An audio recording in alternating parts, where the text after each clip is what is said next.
આણંદ જિલ્લાના જૂન મહિનાના પ્રારંભમાં જુલાઈના મધ્ય સુધી વધુ વરસાદ થવાના કારણે વરાપ નહીં નીકળતા ડાંગરની વાવણીમાં મોડું થયું છે।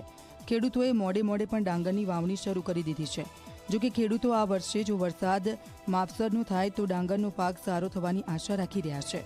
આણંદ જિલ્લામાં અત્યાર સુધીમાં 15,053 હેક્ટરમાં ડાંગરનું વાવેતર કરવામાં આવ્યું છે અને હજી ડાંગરનું વાવેતર ચાલી રહ્યું છે। સરેરાશ 1,72,999 હેક્ટર જમીન પર ડાંગર, બાજરી, શાકભાજી અને ઘાસચારાનું વાવેતર થતું હોય છે, જે પૈકી અત્યાર સુધીમાં 24,474 હેક્ટર જમીન પર વાવેતર થયું છે અને હાલમાં વરસાદે વિરામ લેતા વરાપ નીકળતા ખેડૂતોએ વાવેતરમાં જોતરાઈ ગયા છે અને સારા પાકની આશામાં વાવેતર કરી રહ્યા છે।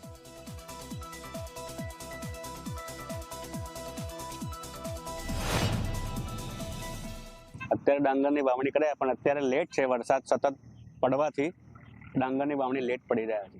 અત્યારથી ખેડૂતોને નુકસાન તો બહુ જ થયું છે। બાજરીની અંદર બી વરસાદ સતત ચાલુ રહ્યો છે, લોકોની બાજરી બી સારી થઈ નથી, પૂરા બી સારા નહીં થયા એ લોકો। સારો રે સારી ડોગે પાકે બરોબર, અને વરસાદ ઉપર બધો આધાર છે। પછી વરસાદ વધારે થાય તો ભાઈ ખેતી અમુક બગડી જાય છે, તો પછી અમે શું કરીએ?